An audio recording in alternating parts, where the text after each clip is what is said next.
Thank you. It's going to be a long time if you don't sit down. You're going to get very tired. We have a lot of information to share with you, and we're excited about that. Excited to share information that we believe will perpetuate what you already know and what you already believe. Now, before I get started, I have to share a couple of my observations with you, which we are very grateful for. Kirk touched on these just for a few moments this morning, which I was grateful for as well. It seems to me like the culture of doTERRA, which we spoke about a little bit yesterday, is alive and well. Would you agree with me? No. It seems to me like the culture of doTERRA is alive and well. Would you agree with me? The reason why I say that is because, as you can imagine, we have opportunity to be all over the world and to visit with a number of people. And while we all share a lot of things in common, it is refreshing for us to recognize just how deeply your passion runs for doTERRA, for our products, for the essential oils, and the experiences that you're having. So we're grateful for that and express our sincere appreciation. Now, I have the good privilege of talking with you for a little bit before we get to let you hear from some of our doctors who I'm very privileged to know and associate with. And they'll share with you some exciting news about new products and some of the advances that we have within doTERRA. One of the things that I've appreciated about doTERRA for a long period of time now is that we're never stagnant. We're never just standing and waiting and watching to see what happens. Instead, we're always progressing and we're always moving forward.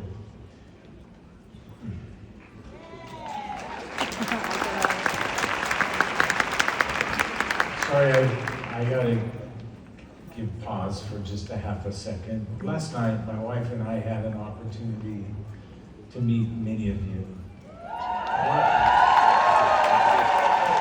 What a great experience that was, and one that we're grateful for. As we were doing that, as we would get into the vehicle, well, we have one more party left. Well, we might have two more parties left. Well, we have some more parties to go to. And we were very grateful for that opportunity to visit and to meet with you.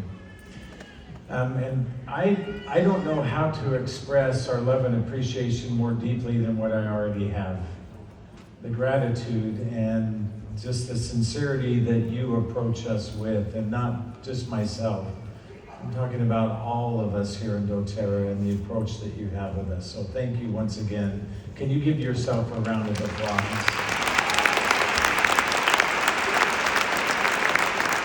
Okay, I want to set the stage for you for some of the things that you're going to hear about, that you're going to learn about today, and put them into a little bit of a different context. Somebody asked me yesterday, do we think that wellness is a trend that's happening and that over time it might change? I don't think so, and there's a couple of reasons why I believe that. One is that we are focused on something that is incredibly unique, that is different than anything else in healthcare, in natural approaches to health and wellness, and in medicine as a whole. Kirk mentioned this morning of how we've integrated the essential oils into many aspects of healthcare, into the sciences around the world, and the appreciation that people now have for essential oils. And at our core, who we are, at our core is we are essential oils. And so you'll notice anytime that we talk about wellness made simple or foundational wellness, we're going to also say empowered or powered by essential oils. That is core and central to what we do. But this is also good timing. Talking about wellness, talking about foundational wellness is not something that's new in doTERRA. We've talked about this from the very beginning as we've shared information about the essential oils and about our wellness products as a whole category. The timing of this right now is essential in my mind, and part of the reason why is because of what we all do and don't experience in regards to our own health and our own wellness. I really believe that to whatever degree plausible, each one of us has to have this opportunity where we can take responsibility for our own wellness. Now, just out of curiosity, Raise your hand if you've had a great experience with the essential oils and our products in doTERRA. If you're not raising your hand now, the rest of you put your hands down. And those of you who didn't raise your hands now. Perfect. We're going to come around and squirt some oregano in your eye. You're going to have a remarkable experience one way or the other. And then talk to your neighbor and they'll tell you how you can get rid of that experience very quickly. We know that our... I'm really not going to do that to you, Fred, but I'm tempted. I'm half tempted. Now I'm distracted. That's it for me, everybody. Thank you very much. We live in a time where why this is so valuable for us, if you think about it, it makes perfect sense. We know more about our own health than we ever have at any other time in the world. We know more about the things that we need. We know more about the things that are foundational to our health and wellness. Nutrition, how we approach our lifestyle, all of those are critical elements that give us a unique opportunity now to formulate those into very powerful opportunities for ourselves. Now, if we look at the things of being unhealthy, or we look at some of the processes that exist, we can categorize them very easily into 4 distinct categories. One is immunity. Now, we know that there's a lot of stressors that are associated with our immunity. Stress, toxicity, poor diet. We're always either moving closer to or further away from our body's own capability to be well. We're never stagnant in our health. We're never stagnant in the movement that we have to create for ourselves. We also have diseases or challenges of deficiency. This is focused specifically on nutrition. I'm asked constantly, why do we have nutritional products in doTERRA?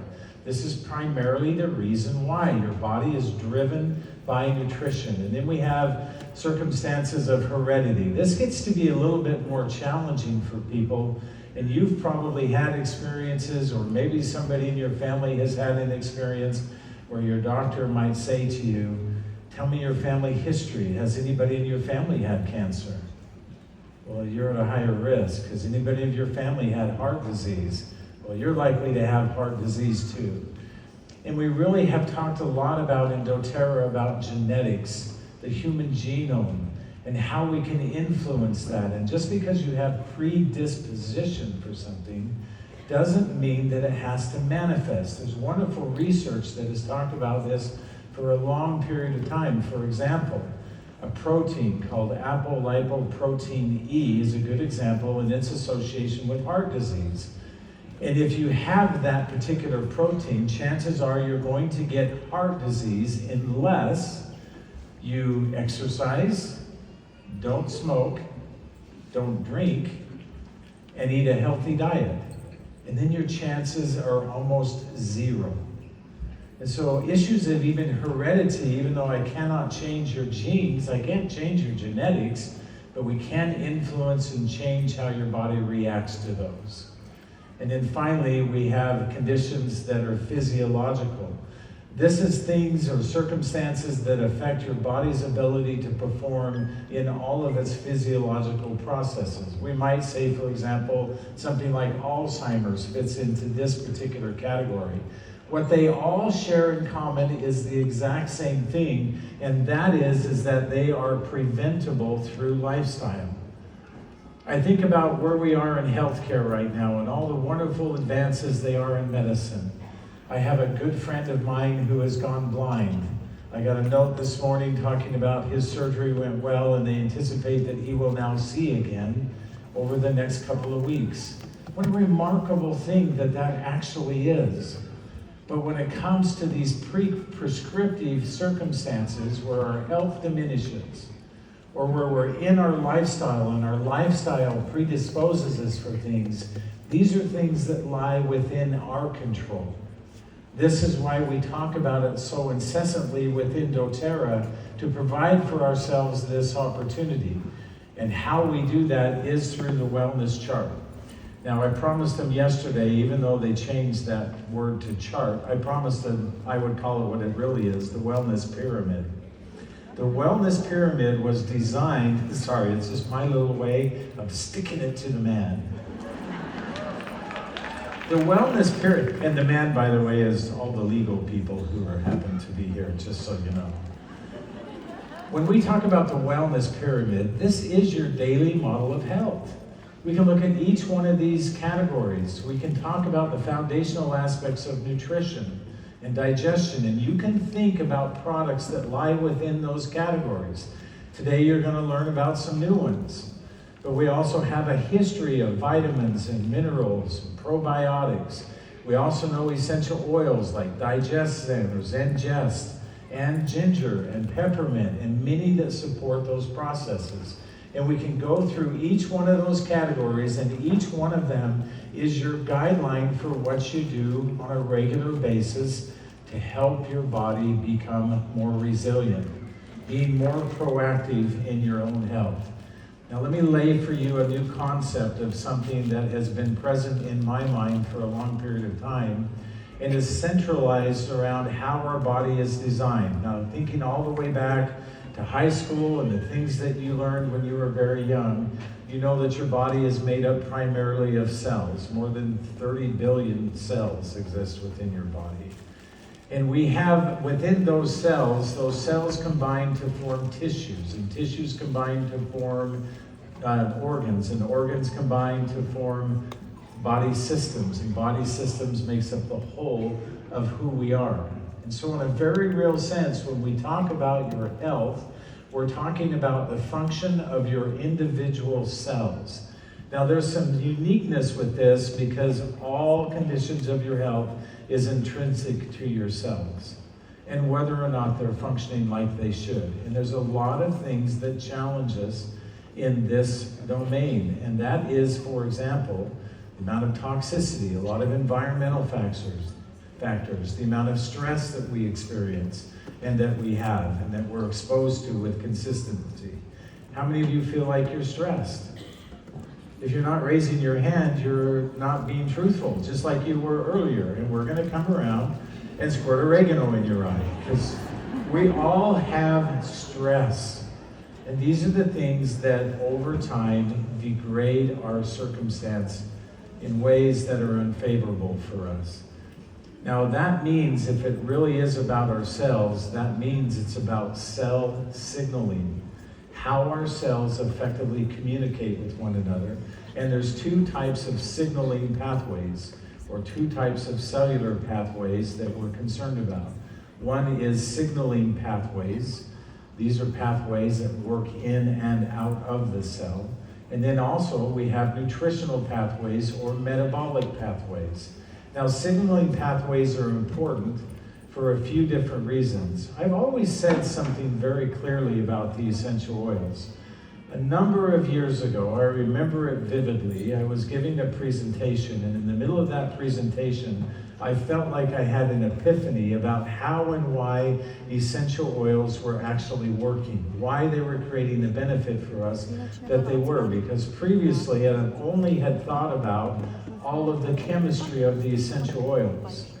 And in that moment, I said something very simple. I said, I believe that essential oils are effective for these reasons. One is that they're biologically active. This is known chemistry to the body. This is organic chemistry. It's recognized by the body. It's able to be utilized by the body with great efficacy.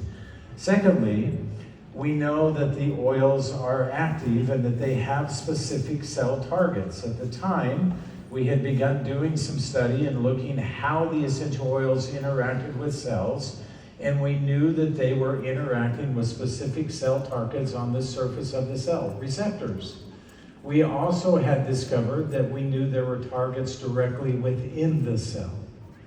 Thirdly, the other thing that I said was, we know that essential oils are selective. At the time, I did not have the equation in my mind as to how and why it was, but I knew that there were differentiators with the essential oils. For example, how is it that frankincense, on the one hand, can be protective of cells?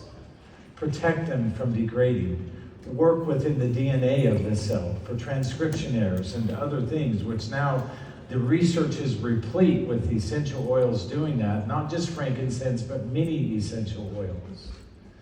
And yet at the same time, in the case of a cell that's been degraded for a variety of different reasons, that's not able to be prepared or rejuvenated, the body can go through apoptosis, can destroy, can eliminate that cell. It's problematic. It might mutate, it might create other challenges.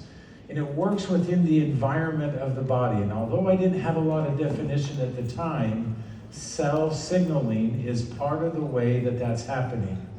In the future, you're going to hear us talk more and more about how the essential oils then act as chemical messengers directly to the cell. In my dialogue about how essential oils are biologically active, how they have specific cell targets, how they're able to differentiate, now makes perfect sense, even to me. This was an epiphany now where I connected all of these dots, as simple as it sounds, just about 8 months ago. It's amazing to me that in all the things that we now know about essential oils, all the study that we've done, all the research that happens consistently around the world with scientists and hospitals and all with their own directives, and many of them shared in the same context that we have perpetuated with them, we have discovered the most simplest of things. We have been right about essential oils all along. They are unique and they are powerful. But they are powerful, thank you, I'm glad there's 2 of you that like that statement. They're powerful because of their ability to communicate directly with your cells. Here's another way to think of it. In our cells communicate not in isolation. In order for you to thrive, your cells have to communicate one with another. And in that communication, in that ability to do so, we can upregulate pathways or downregulate pathways depending on what the metabolic needs of the body actually are. So when we use essential oils, we are upregulating or downregulating pathways. When we first discovered this, even though we didn't have the full context, was about 10 years ago with a discovery partner by the name of BioSeq, and we tested the entire human genome, more than 22,000 different genes, and we tested over 10 different essential oils because we wanted to know the pattern of upregulation and downregulation. One of the interesting things is why essential oils have specificity is because of their differences in chemistry. Frankincense is not the same as lemon. Their chemistry is vastly different. Even small, subtle differences makes tremendous difference with the essential oils. Now, I want you to carry that thought through just a little bit further and recognize that when I say that not all essential oils are the same, and I appreciate Kirk touching on this morning, that is 100% true. And if I have frankincense that doTERRA provides, it doesn't equate to frankincense that you buy in a department store or from other companies, because there's subtleties in the uniqueness of that chemistry. And we are very dedicated, as you know, 100% to the quality of our essential oils. And so there's uniqueness not just in how the oils perform, but there's uniqueness in that there are no other oils that will do what doTERRA does.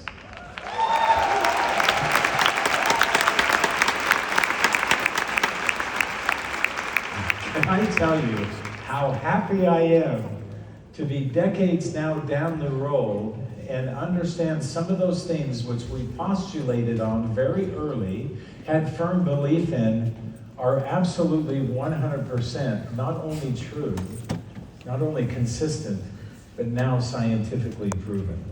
What a remarkable thing that is. What a remarkable thing that actually is.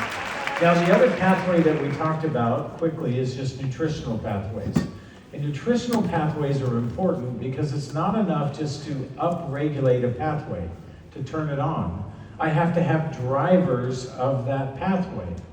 Many times people come to me and they say, Dr. Hill, I have this circumstance and I've been doing all of these kinds of things. I've been using these oils and I use this oil, and I heard Kirk Jauer say this was his favorite oil. My friend told me peppermint was her favorite oil. And Emily cried when she talked about Melissa, so I'm using Melissa essential oil. They have this whole list of oils they're using, and I've always asked myself the same question. And I'll ask you that question too. Are you using nutritional products that we're providing in doTERRA? Because I can turn on the pathway, but if I can't drive the pathway with nutrition, these pathways are driven exclusively by nutritional components, things like coenzyme Q10, for example, or other enzymes that drive the process. You need vitamins and minerals, and you have to have enzymes, or I cannot drive it doesn't matter that I turn the light switch on in the cell. There's nothing to drive the process. Foundational wellness is the combination of those two things for very specific reasons, is because nutrition is the fuel that drives the processes within our body. And so we need to become very focused in what we're doing nutritionally. Now, we can summarize this just by saying that we have both chemical messengers and we have nutritional cofactors, and that they provide the signaling that we need within the body to not only upregulate or downregulate specific function. And there's a lot more discussion to be had about this, which I'll share more with you over the course of today and tomorrow. It also allows us to drive that process through the body. Now, it's my privilege to introduce to you a couple of people that I'm very happy about. Dr. Alexandria Nietzsche and Dr. Alex Bell. I feel